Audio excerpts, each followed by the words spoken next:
welcome to this lecture. Ambassador Narendra Jhaji, Dr. Sudhir Singh, Speaker of the Day, and dear friends. It gives me great pleasure to welcome you all for today's lecture by Dr. Sudhir Singh. It is also my pleasant duty today to introduce today's chairperson, Ambassador N.N. Jha, and Speaker, Dr. Sudhir Singh. Before the introduction, I would like to apprise the audience with the schedule of 2 more seminars to be held in this month.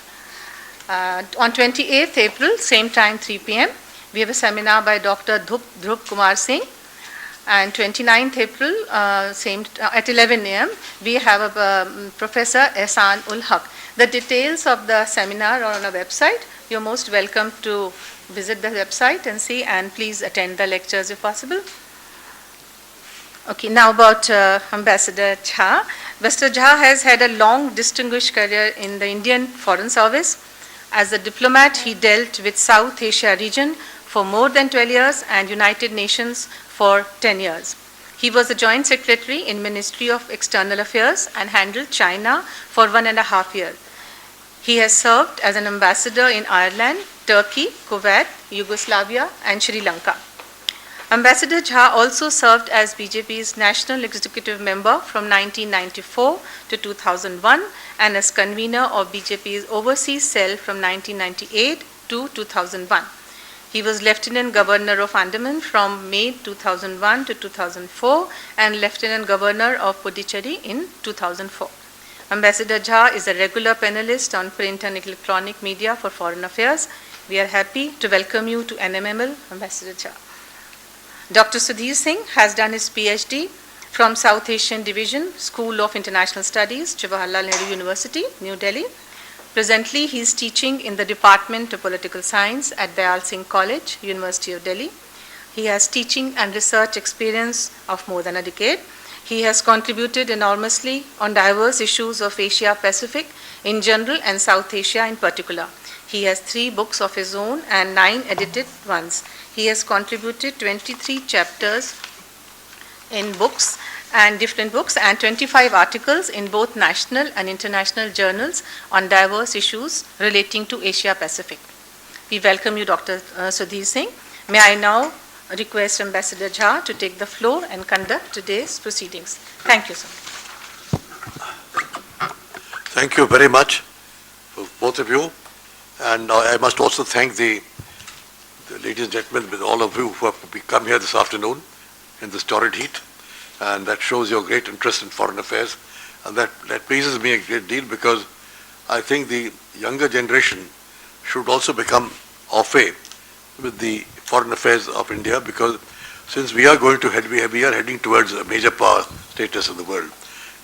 Already are in a sense, but even more so.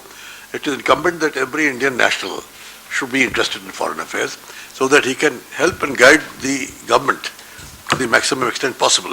It's not something which should always be only a preserve of a handful of people. That is wrong. It should be something which active participants from all sections of society should be roped in order to give some suggestion and advice to government, because I think all of us in government, after a while, I think somewhere down the line the brain fructifies, calcifies, so you get short of ideas. So I thought very good to see people, the younger generation, so interested, and I hope that many of you will join the service and contribute your more than might to the functioning of the proper functioning of Indian Foreign Service in the national interest of the country. Now, the topic chosen today is a very interesting one: India and Pakistan relation, Afghanistan factor. Of course, it's not entirely possible to divorce the Afghan factor from the general overall picture of India-Pakistan relations, because we all know that the relations have been extremely depressed or bordering on hostility much of the time of the last 68 years, and from all accounts available, it will continue to be so for some time to come. The Afghan factor has the inbuilt status of worsening India-Afghan relations, because Pakistan has always looked upon Afghanistan as in-depth territory. That means it gives them in-depth to to take on India or maybe some other country. I cannot think of India at the moment. And so that it becomes more difficult for India to in case of a conflict, to inflict a sufficient loss on Pakistan.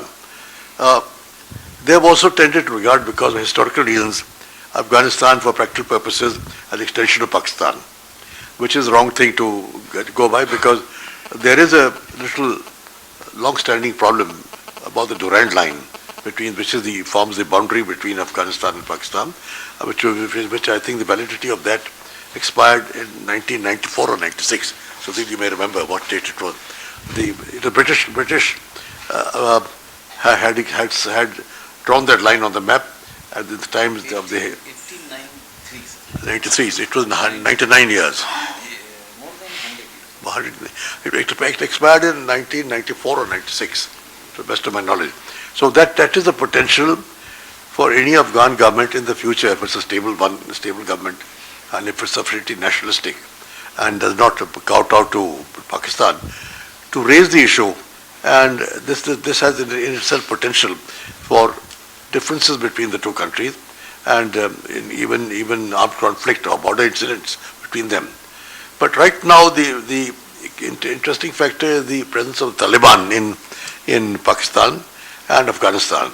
Taliban, as you know, governed Afghanistan from 1996 till 2001-2002, when the 9/11 incident in New York, in America, contributed to the American intervention there and the eviction of the Taliban government.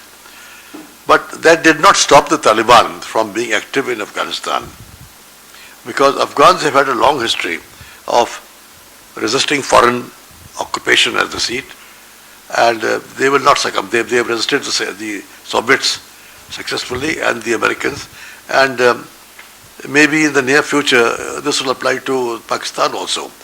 Right now it doesn't because of the American presence, which is dwindling. But I think most of them would like to see the last of American footprint in Afghanistan, American boots in Afghanistan. Then only would they be in a position to come and come to their own assessment. Now, what Pakistan is doing is a very clever move. It has kept India out of several Afghanistan meetings. There's one in Istanbul a few years ago. Because of the close relations with Turkey, they were able to make sure that India was not invited. That's one. But India has been participating in various other meetings, international conferences in Afghanistan, including the first one in Bonn, then in London, much later, and so on. And the Americans have also taken the liberty of consulting us or keeping us informed, or whatever their special representative at different times has discussed with the Afghan and Pakistan government. So that's on the positive side. Pakistan, in order to make sure that its in-depth theory regarding Afghanistan is kept intact, has encouraged this four-point meeting. That is Pakistan, Afghanistan, China, and America. It is also encouraged initially, at least, the Taliban talks between Taliban and the Americans in Doha, Qatar, which after a while I think went out of vogue. Now this four-point program by which they have introduced the Chinese factor into Afghanistan. As you know, Pakistan relies a great deal on China, regards it as its best friend, and they often describe the friendship as higher than the highest peak in the world and deeper than the deepest ocean, etc., etc.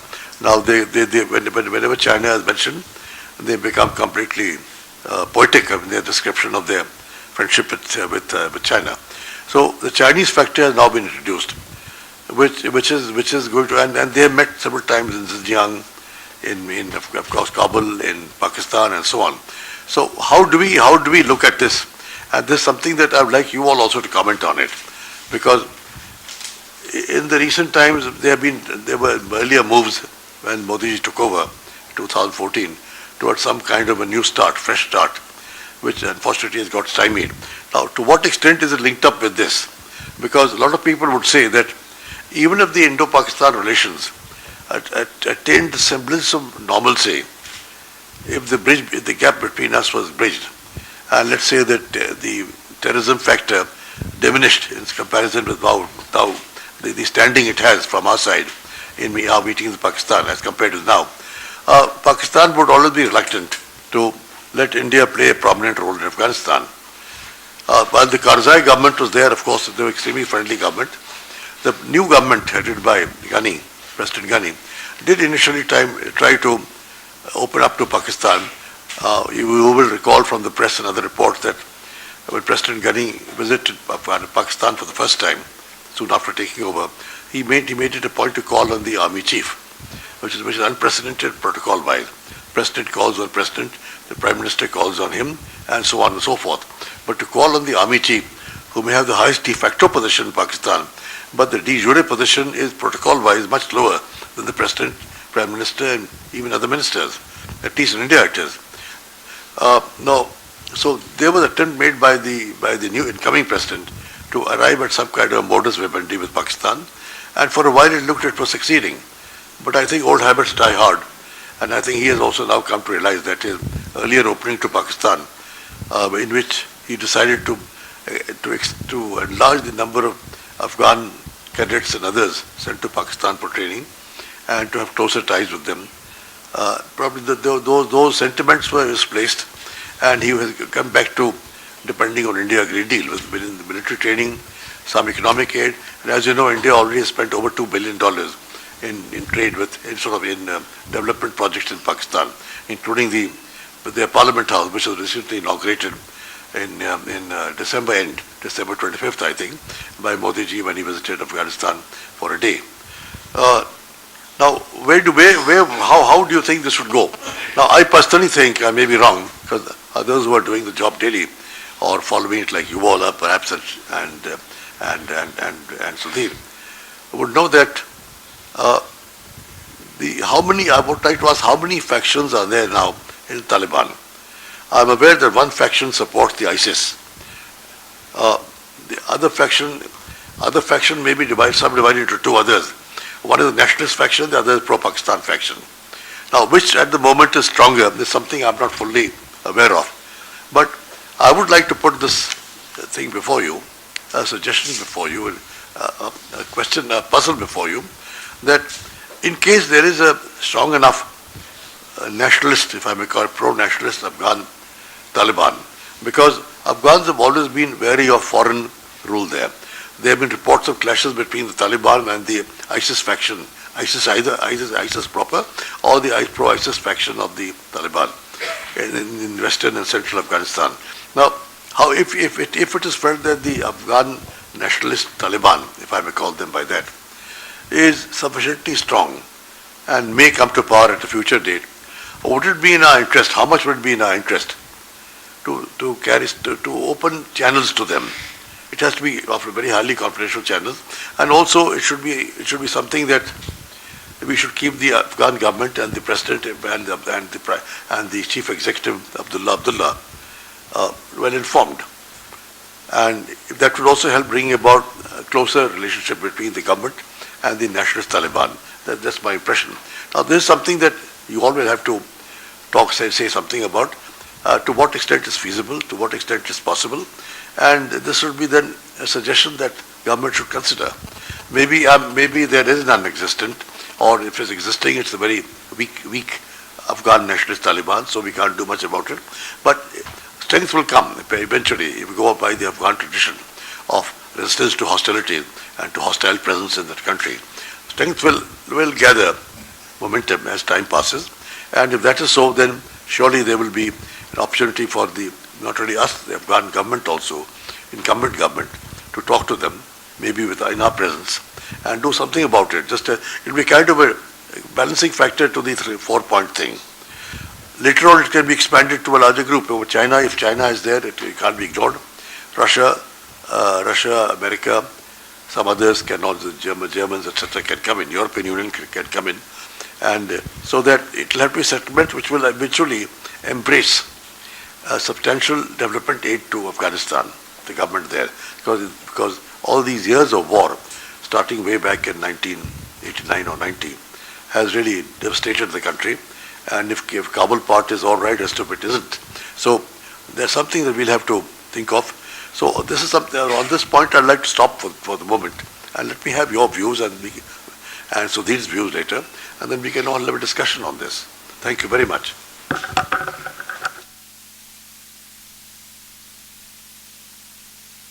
Sudhir, would you like to say something now? Yes, sir.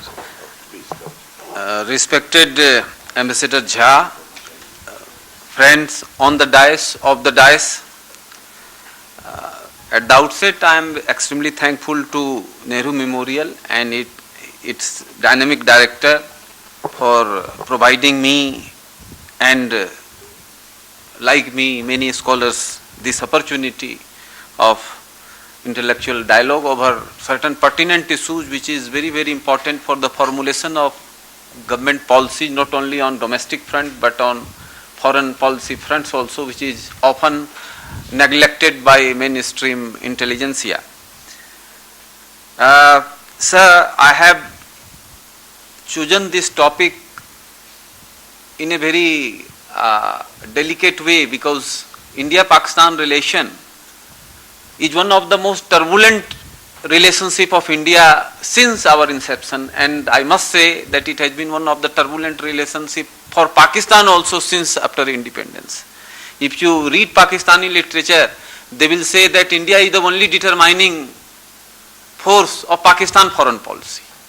And I must confess, Professor Jha is a practicing ambassador. He has spent he has spent more than 3.5 decades in diplomacy.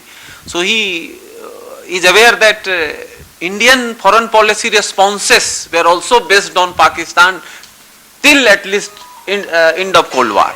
After the end of Cold War, the scenario has changed and Pakistan importance is now declining in the foreign policy calculations of India. But I must tell you that Pakistan will remain important not only for India, for Asian balance of power, because Pakistan's strategic location, geostrategic location is extremely important. And Kautilya long back stated that geography determines foreign policy, and Pakistan is situated on the western flank of South Asia, and in other way it is close to Central Asia and not far away from European landmass. Therefore it is very, very important. And when Soviet Union jumped into Afghanistan in December 1979, General Zia, who was a military dictator at that point of time, was awaiting a kind of divine intervention, and Afghanistan crisis proved as a divine intervention for him because he was crying for legitimacy, and America declared that they will fight against invading Red Army, and Saudi Arabia, America and many other capitalist bloc countries jumped into that bloc, and Mujahideen forces were formed, and finally Soviet Union had to withdraw from Afghanistan. But that has been devastating for Pakistan as well, and till date the all brands of terror movement has same origin, and that is original Mujahideen movement.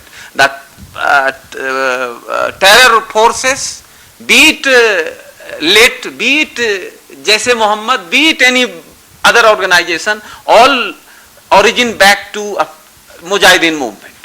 From Mindanao, which is in Philippines, to Morocco, Muslim youth have been recruited in the name of waging a jihad in the name of religion, because America portrayed that Soviet Union is leading a kind of unholy forces. Therefore it is the duty of every Muslim to fight this invading Red Army. I will come into that detail later on. It will be three parts, three parts of my presentation. First is India-Pakistan relationship. Since I have to cover entire one, but I will just have a glimpse on history and will jump on after Kargil scenario, that is very, very important. And of course Afghanistan is interrelated with India-Pakistan relationship. It has been widely accepted. Americans have already accepted it. And failure of Operation Enduring Freedom launched after 9/11 in October 2001, and America has withdrawn, and America and NATO has lost 3,500 forces despite very lucrative use of drones. They have lost that, and Pakistan never stopped supporting Taliban, Al-Qaeda and various offshoots which is official Pakistani assets. And killing of Osama bin Laden is a great proof of that. I will come into that conclusion. And there may be some suggestion also how India will respond with this situation. I must tell you, friend, that Pakistan relation is one of the most challenging foreign policy point for Modi government. Modi government has done excellently well on foreign policy plank. Prime Minister Modi has become only Prime Minister who has not visited many countries and attracted barrage of criticism, but he has done a great service to foreign policy needs of the country, because he visited Australia where since last 40 years no Indian Prime Minister had visited. He visited Canada 42 years before Indira Gandhi had visited. He visited all 5 Central Asian countries within a week in July 2015, where not a single Indian Prime Minister has visited more than 2 countries out of 5 Central Asian countries. He has visited Fiji, where lot of Indians are struggling, and after 30 years any Indian Prime Minister has visited. He is going again to US in June 2016. It will be his 4th US visit within 4 years, and his very close affiliation with chemistry with President Obama is well known, as he visited first time White House. President stated Kem Cho, that Gujarati introduction itself is a self-explanatory. Kind of chemistry between Prime Minister Modi and President Obama. Foreign policy is not a kind of personality cult, it is a continuation. And Kautilya says that foreign policy is based on convergences of interest. There is no other factor which is determining foreign policy. Convergences of ideology, convergences of religion, convergences of ethnicity has nothing to do with foreign policy. If religion is the fundamental of foreign policy or convergences of religion, then why Iran and Saudi Arabia has a bad relationship? Why China jumped into American bloc when Soviet Union entered into Afghanistan? Because both were communist, and that was the peak of Cold War. So these connotations are there, and we will be aware that China is doing well in terms of engaging neighborhood of India, that is extended South and Southwest Asia. So first of all, India-Pakistan relationship. Friends, I have given some early history part, that Pakistan came into being as a country one day before India. Pakistan has been unfortunate for many reasons, because both its founding leader Jinnah and Liaquat Ali Khan left the scene within 3 years after independence. So Muslim League, again I must tell you that it is a matter of history, is the only political party which gained independence within 7 years of its formation. Resolution. Formation was 906, but it passed Pakistan resolution in March 40, and August 47 it got Pakistan.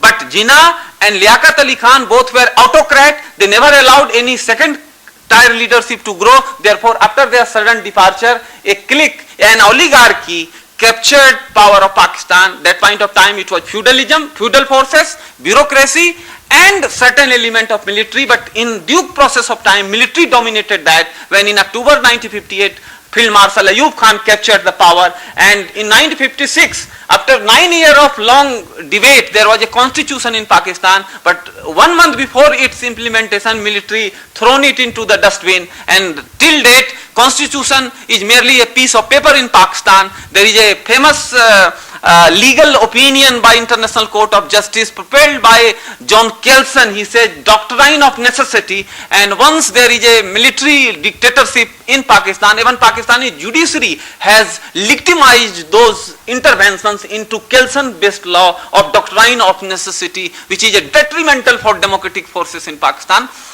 And one more theory was propelled by Butras Ghali, former General Secretary General of the UN. He wrote a piece in 1998 called Militarism and Human Rights. He says wherever military will be powerful, there will be no human right, there will be no democracy, and Pakistan and Burma both are the very valid example for that region. So Pakistan has been a kind of victim for that kind of situation.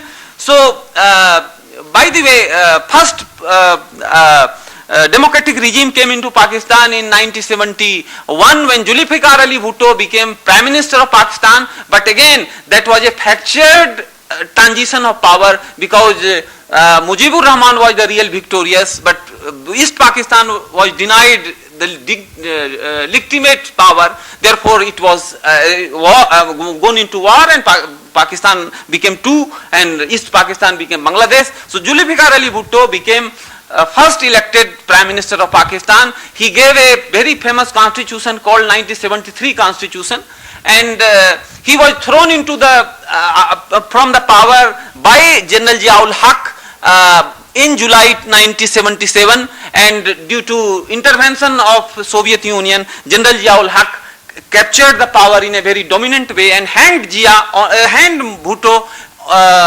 in April 1979 on flimsy grounds. That is the part, till that date, Pakistan-India relation was not in a very bad way or good way, although we had one full war in 65, another war in 71, and a small war in early 50 and late 40s on Kashmir issue. So now I will come on what are the major sources, major problem between India and Pakistan. In foreign policy, there are two priorities of a country: core issues and common issues. Core issues between Pakistan and India, according to Pakistani conception, is Kashmir, Siachen, Sar Creek, and water issues, and rest are common issues.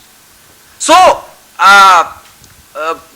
Pakistan keeps saying that Kashmir is unresolved, unfinished agenda of partition, etc., etc. But friends, bifurcation of Bangladesh is itself a great denial of Jinnah's two-nation theory. And then this unfinished agenda is a kind of rhetoric. It has nothing to do with the reality.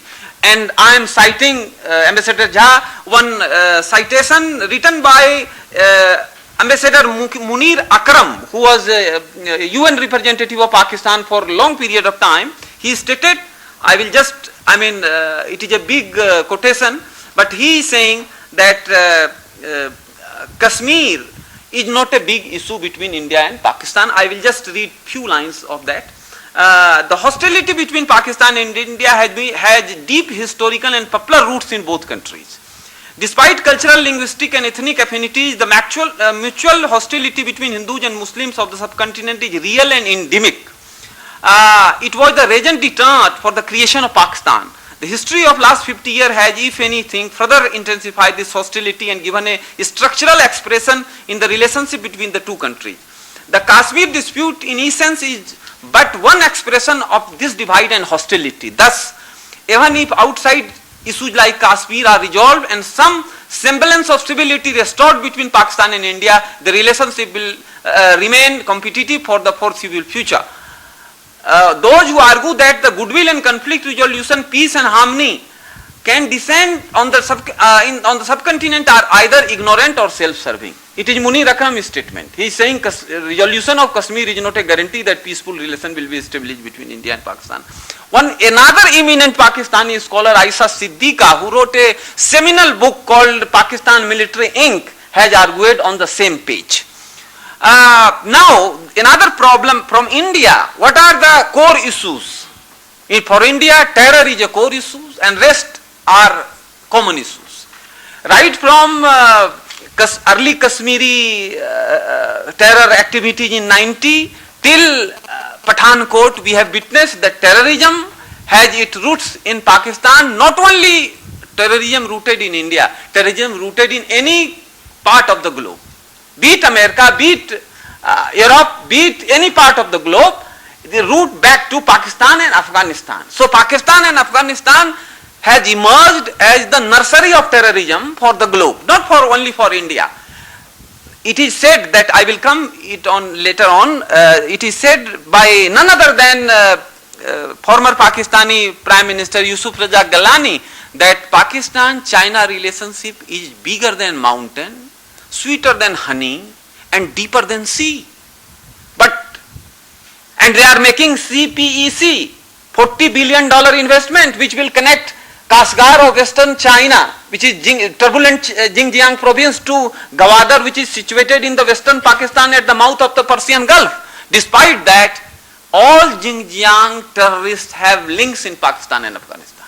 In June 2014, Karachi airport was attacked and 10 terrorists were killed during the process, who were the main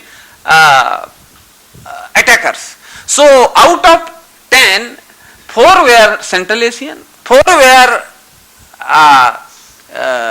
Xinjiangi people, Uzgar people, and only 2 were Pakistanis. So it shows a kind of collaboration between Pakistani system and terrorist group. Now, as Ambassador Jha has stated, there are certain terrorist group who have jumped from the Pakistani control. They are not within the Pakistani control, but their numbers are very few. The most deadly one is Haqqani group, Lashkar-e-Taiba, Maulana Madhusa Asad Jaise Muhammad. All drama we have witnessed since last 10 days, that India has approached to UN to declare Azhar as an international terrorist. China blocked on whose behalf? Pakistan keeps saying that Osama bin Laden is not in Pakistan, he is living somewhere in Tora Bora, White Mountains, situated into the turbulent borderland of Pakistan and Afghanistan near Durand Line, which was drawn in 1893. But he was living in Abbottabad, which is very close to Kashmir border. And he was just 400 meters away from Kakul Military Academy, established during British period 1931. One of the most prestigious military academy of undivided India. And he was living in a huge mansion of 4-acre land. It was not built overnight. Osama bin Laden was living under the safe protection of the Pakistani military. That point of time, after just May 2011, Osama bin Laden was killed. Few days before, General Kiani was the chief of army staff of Pakistan. He declared 3 days before in Kakul Academy, while taking the passing parade of new cadets, that we will catch terrorists from everywhere.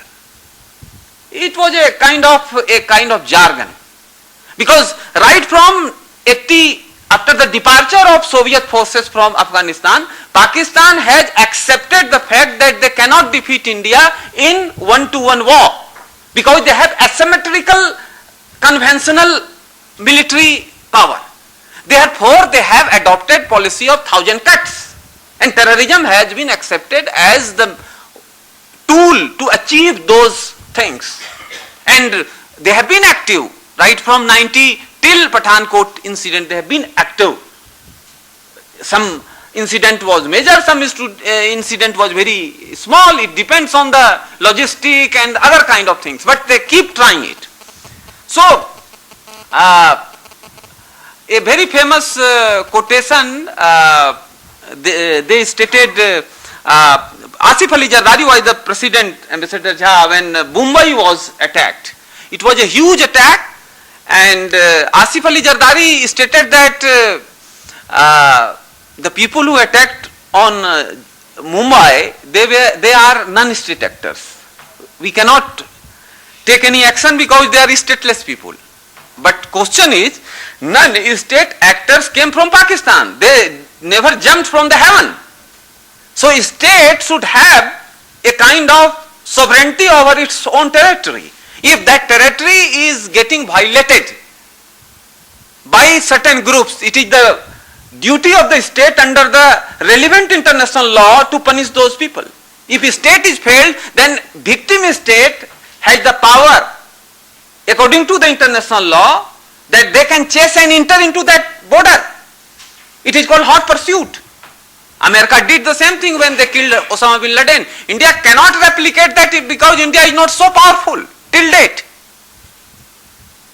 It is a situation. So terrorist movement will continue in Pakistan by Pakistan propelled groups, because they have a huge support of Pakistani army, and Pakistani army cannot mend fences with India because Pakistani army's self-interest is to sustain the hostility with India. Either military is ruling in Pakistan or democratic leaders are ruling in Pakistan. Three policy is dominated and regulated and formulated by the military: Kashmir policy, Afghan policy and nuclear policy. When Benazir Bhutto became Prime Minister in December 1988, after the departure of General Zia-ul Haq, 11 years of term, and elected, she became first elected woman Prime Minister of Pakistan, she inked a deal with then Chief of Army Staff General Mirza Aslam Beg that I will not intervene on Kashmir policy, Afghan policy and nuclear policy. Till date it is an unwritten law. Political parties are not so powerful in Pakistan. They are just, time pass work. They are just passing the time. Just see the few days development. Panama Gate has emerged. Some Indian politician names are there, but more Pakistani politicians names are there. And in the midst of that controversy, Prime Minister Nawaz Sharif flown to London, and it was officially stated that he went for a medical checkup. But he was not in for that trip. He went to talk to Asif Ali Zardari, who is living there, to have a united political confrontation with the impending army intervention in Pakistan. Because General Rahil Sharif has dismissed 6 big officers just 2 days back, and he stated that accountability requires across the board, and corruption has been connected with all kind of malicious which is prevailing in Pakistan. So elimination of corruption we have done, you should do. It is an indirect hint. So army, there is a popular saying in Pakistan that Pakistan is being dominated by AAA, army, Allah and America. Whatsoever army is saying, it is correct.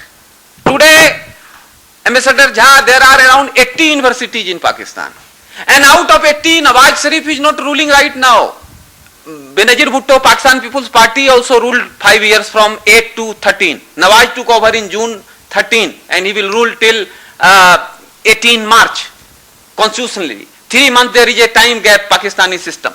So Nawaz Sharif and Benazir Bhutto regime is going on. Despite that, out of 60 Vice Chancellor have military background.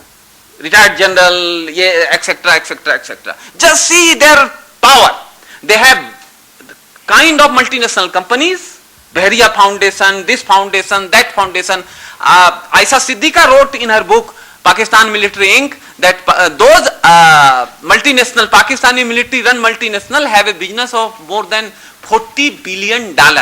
Just remember, entire Pakistani economy is $240 billion. So whole business, even business is dominated by Pakistani military. So one famous quotation I will just quote and jump into Afghan factor. It was again stated by former Pakistani Prime Minister Yusuf Jah Gilani in 2012 when there was a huge tension between military and civilian regime. He stated that Pakistani military is not within Pakistani state. Rather, it is reverse. Pakistani state is within Pakistani military. It is the original truth. It prevails even today and it will prevail till Pakistani system will prevail. One small quotation about terror, financing and terror support from Pakistan, written by a very learned Pakistani professor, Parvez Hudbai. Can Pakistan F-16 fight terror? He wrote this piece in Dawn, leading Pakistani English daily, on 16th April, just few days back. Last 2 lines I am reading. Religiously motivated terrorism threatens Pakistan's existence. We have entered a state of permanent conflict where victory may not be possible even in 100 years. Drones or F-16 are not a solution. They may help in tribal areas but not in city environment where the enemy is thickest. Still, casualty can be reduced with good strategic thinking, cutting off support to terrorists from their allies in the media, measures to stop radicalization of the youth, and effective intelligence is critical. These are critical needs. It is his, comment. Parvez Judalbhai is one of the very learned Pakistani scholar. He wrote about this problem of militancy which has consumed 70,000 innocent Pakistani people have been killed after Benazir Bhutto killing of December 2007 till date. 70,000. It excludes around 8,000 military forces, paramilitary forces, police forces.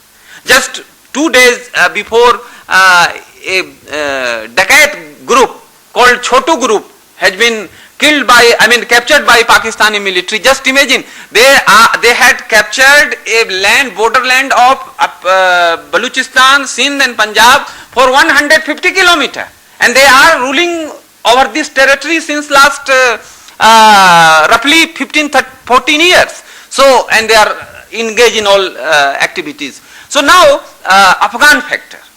See, India-Afghan relationship has been one of the most trusted relationships since independence. Very few people among us are knowing that Afghanistan is the first country who opposed demand of plebiscite of Kashmir by Pakistan in United Nations Security Council on the plea that till it will not be extended to Pakhtun people, it is illegitimate from Pakistani part to ask for plebiscite. I am talking about 1947-48. Now, Pakistan, Afghanistan has a historical problem. Britishers were very afraid with the mighty Pakhtuns. So they divided, because that point of time, Jaris Rasa and British Empire were the two global powers. And Afghanistan was a buffer state. Afghanistan was never controlled by any foreign powers. Although some certain amount of sovereignty must be there, but not sovereignty. So they were willing to dominate Afghanistan, because once British 40,000 contingent of British army went to fight Pakhtuns, and only one came back to report that rest were killed. It is the mighty Pakhtuns. So Britishers divided this line called Durand Line in 1893, and just to divide Pakhtuns into two parts. And when but Afghanistan never accepted it, because Afghanistan was a weak at that point of time. When Pakistan came into being after independence, Afghanistan demanded that since that British era is over, so that Pakhtun pass should be withdrawn to Afghanistan, and that had been an apple of discord between Pakistan and Afghanistan till date. Right from 1979, there is no verbal government in Afghanistan. Therefore, this issue is not in very huge debate, but this issue is still dominant. I must cite one quotation from Wali Khan's wife. I forget her name. She stated in 1997, when this Pakhtunkhwa province, which was renamed by Northwest Frontier Province, was demanded by Awami Party, she stated that we are Pakistanis since last 60 years. We are Muslims since last 1400 years, but we are Pakhtuns since last 6,000 years. It is a statement given into the Pakistani parliament. And that party still is a mainstream party in Pakhtunkhwa province. And Afghan problem, as we know that it is a problem. When I born in 1971, Afghanistan was burning. Today I am 45-year-old, Afghanistan is burning. I don't know my kids will be 90-year-old and I will be in heaven, Afghanistan will stabilize or not. But the today's situation is, Afghanistan is a very critical case, not only for Modi government, but the entire globe. The stability, security of India, South Asia, Southwest Asia, and larger canvas of the globe depends on the stability in Afghanistan. Just remember, when Enduring Freedom, Operation Enduring Freedom was launched in October 2001, and NATO forces left Afghanistan in December 2014, between India has been relatively peaceful, less terror movement, less terror attacks. Now they are withdrawing and a series of attacks are going on. There are ample literature I have cited. I will not read anyone, but ample literature that proves that Pakistan is part of the problem in Afghanistan, not part of the solution, and cannot be part of the solution, because it is the Pakistani self-interest, because the people who read geography knows that Pakistan doesn't have hinterland, and because it is a very small territory, so therefore they have extended it. It is this is called strategic depth. So Afghanistan is a strategic depth. That territory Pakistani system needs. Once there is a war with India, they have to retreat sometime. Where they will go? So this is a sustainable policy of Pakistani army since last 40 years, and till date they are pursuing on that, and they are hell-bent not to resolve Afghanistan problem. They are willing that Ashraf Ghani government will crumble and their puppet, their illegitimate child Taliban will capture. Mullah Umar was living in Quetta. Who was sheltering him? Mullah Mansoor became new Amir of Taliban. Who is sheltering him? Haqqani brothers are roaming throughout the globe. America has declared them international terrorists. Who has harbored him? Osama bin Laden was in that area for 10 years. Who was harboring him? So those are ample evidences. Many literatures have been written by variety of scholars which prove that. It includes American, it includes Ahmad Rashid also, who is an eminent Pakistani scholar on Pakistan, Afghanistan and Central Asia issues. I will just finish the Afghan factor with a small note that India is extremely popular in Afghanistan. Since last 12 years, India has launched reconstruction process, and that process has been very, very successful. It was accepted by many Pakistani leading eminent strategic thinkers, including Ahmad Rashid, Munir Akram, Aisha Siddiqa, Jia Mia. All series of people have accepted that India has done a massive work. I will just end with this one, that when former NSA of Pakistan, Durrani, has stated that India is more popular in Afghanistan than Pakistan. There was a survey by Pew International Group 2 years back. Only 2% of Afghani people stated that Pakistan is good. 80% stated India is very good. India has made hospitals, India has made schools, India has made roads, India has connected Afghanistan to Central Asia, India is developing Gwadar port which has reduced Pakistani Afghani dependence on Karachi port for kind of landlocked situation, because they doesn't have sea outlet.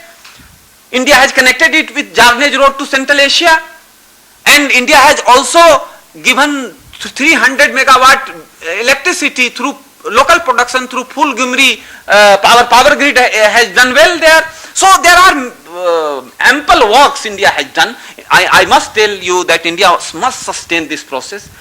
Afghanistan will not crumble. When Afghanistan had crumbled during Najibullah time, they had only 80,000 security forces. Today they have 350,000 security forces. They have, including police.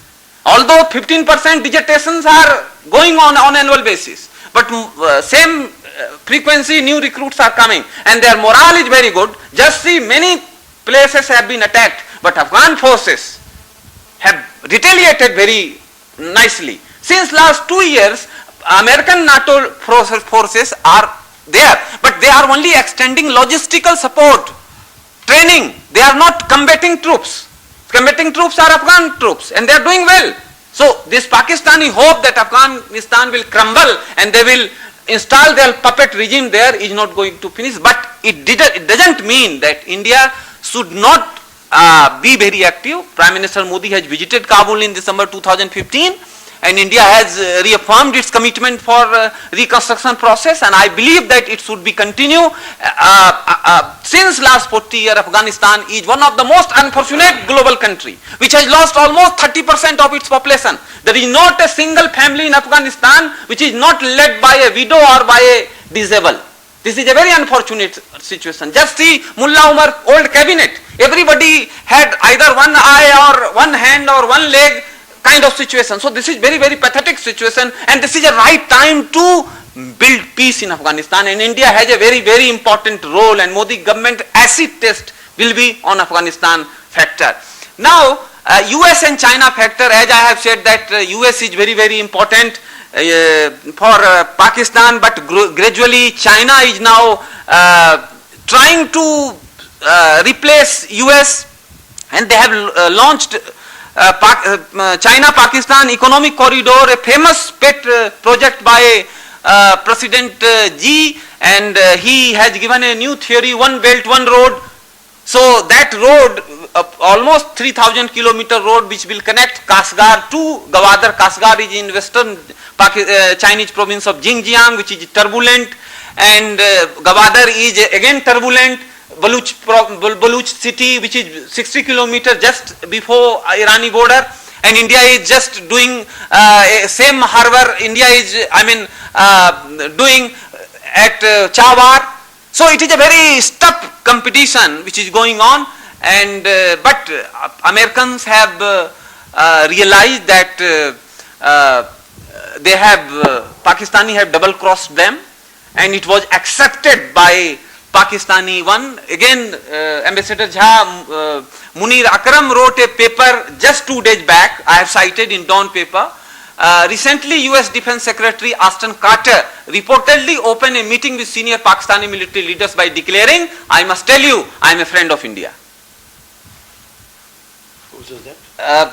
American Defense Minister. And Munir Akram stated that his statement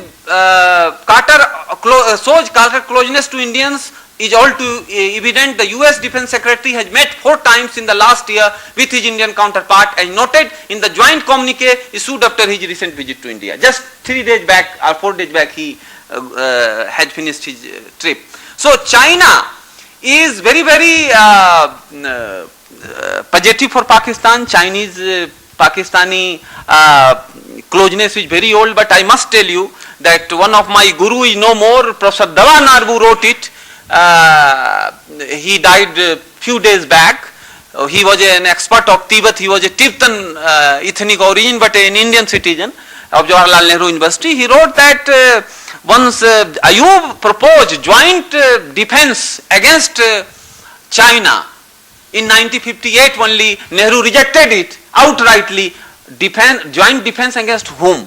Was Nehru reply. Because that point of time planes were not so modern. So when Ayub was going to Dhaka, because that point of time East Pakistan was also part of Pakistan, and he had taken a technical stopover at Delhi airport where he stated that we should have a joint defense against China, and Nehru rejected outrightly. Again, I must quote Dawa Narbu again, that he stated that Pakistan was the first country who opposed China in UN on the issue of Tibet. Nehru instructed Indian diplomat to be silent. So this is the situation of early mistakes. Now, given all those facts, China will increase its engagement with Pakistan. As I have opened my remark earlier, that Pakistan geostrategic location is very, very important, and India is growing in a very fastly manner. First time in the annal of history, last financial year 2015, India has superseded China by 0.3% in terms of economic growth. 1978, China adopted LPG, we adopted 1991, it has happened first time. It is a maiden one. And according to all global pundits, including World Bank and Goldman Sachs, India is bound to sustain this growth saga for next, through 2-3 decades. According to Goldman Sachs and according to Huntington, famous book on clash of civilization, in 1758, India and China were neck to neck in terms of economy. And when India got independence, India was only 2% of the global economy. Today, we are roughly 8% of the global economy, and Goldman Sachs say that by 2040, India will be again reaching 60-50 position, 22% of the global economy, and Europe will be only representing 19% of the global economy. So what I am intended to say, China is compelled to engage Pakistan because Pakistan is a good, surprise gift for China to contain India. and it will be sustainable in foreseeable future. I will take question during Q&A, and then we will debate on India must do the same process in Southeast Asia. India has done well with Vietnam, India has done well with Burma, but India must enhance this containment policy of China within Chinese backyard, and that is the best reply as Kautilya has given the theory of asymmetrical mode of warfare. Now I will come on some positive outcomes. It is trade and commerce can be a good promoter of peace between India and Pakistan. Officially India and Pakistan has 5 billion trade, and World Bank says that possibilities are 20 billion. Now rest trade is going on through illegal channel, and illegal channel means terrorist group, mafia group, smuggler group.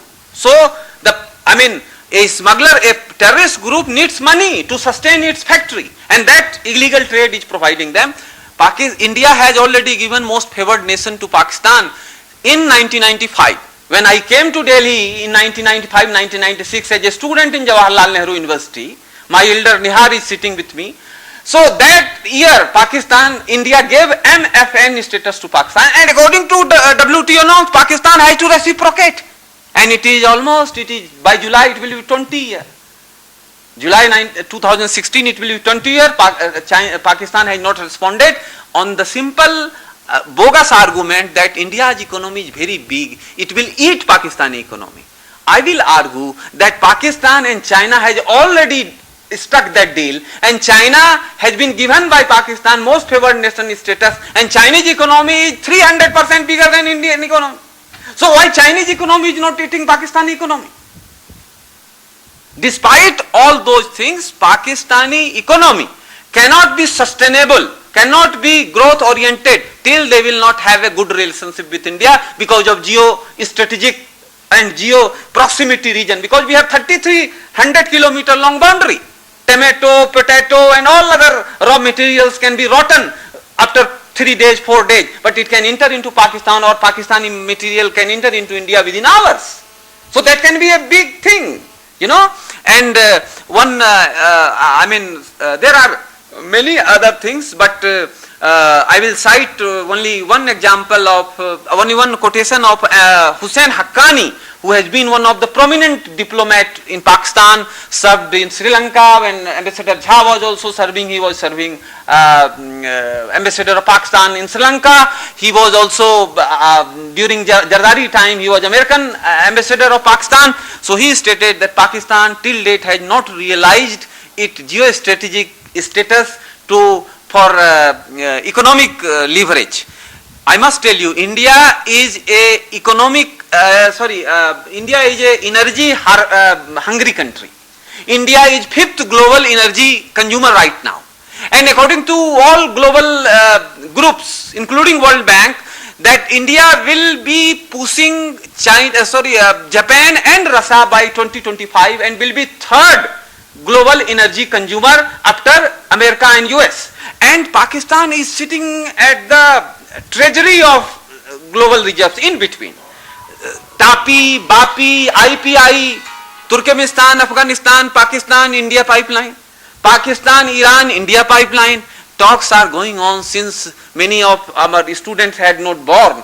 So this talk is going on till they are now MA student. So this talk will continue till their death, I believe, but till Pakistan will never allow it because of certain problem, which is a very fearful problem by the Pakistani military and strategic elite. They feel that if we will open our gate to India, then a Pakistani youth will go to India and they will see no monastery living here, everybody loves Pakistani, and Indian youth will come and they will also realize the same thing. So that fearful situation is preventing Pakistani elite to allow its territory as a hub of, as a facilitator of trade, and that if that will happen, $10 billion will go to Pakistani kitty annually, and it will be a great help because Pakistan has only 10% of its revenue for welfare purpose. And democracy cannot sustain in any country till democracy should not have at least 40%